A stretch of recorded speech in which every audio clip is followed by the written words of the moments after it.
The book of Exodus, chapter 1. Now these are the names of the sons of Israel who came to Egypt with Jacob. They came, each one, with his household: Reuben, Simeon, Levi, and Judah; Issachar, Zebulun, and Benjamin; Dan, and Naphtali, Gad, and Asher. And all the persons who came from the loins of Jacob were 70 in number, but Joseph was already in Egypt.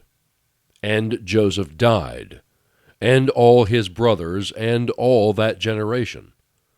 But the sons of Israel were fruitful and increased greatly, and multiplied, and became exceedingly mighty, so that the land was filled with them. Now a new king arose over Egypt, who did not know Joseph. And he said to his people, Behold, the people of the sons of Israel are more and mightier than we.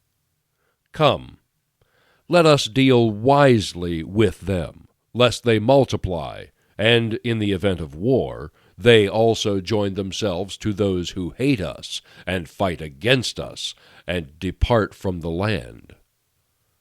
So they appointed taskmasters over them to afflict them with hard labor. And they built for Pharaoh storage cities, Pithom and Raamses. But the more they afflicted them, the more they multiplied, and the more they spread out, so that they were in dread of the sons of Israel. And the Egyptians compelled the sons of Israel to labor rigorously, and they made their lives bitter with hard labor in mortar and bricks, and at all kinds of labor in the field, all their labors which they rigorously imposed on them. Then the king of Egypt spoke to the Hebrew midwives, one of whom was named Shiphrah, and the other was named Puah. And he said, When you are helping the Hebrew women to give birth, and see them upon the birth stool, if it is a son, then you shall put him to death. But if it is a daughter, then she shall live. But the midwives feared God, and did not do as the king of Egypt had commanded them, but let the boys live. So the king of Egypt called for the midwives, and said to them, Why have you done this thing, and let the boys live? And the midwives said to the Pharaoh, Because the Hebrew women are not as the Egyptian women, for they are vigorous, and they give birth before the midwife can get to them.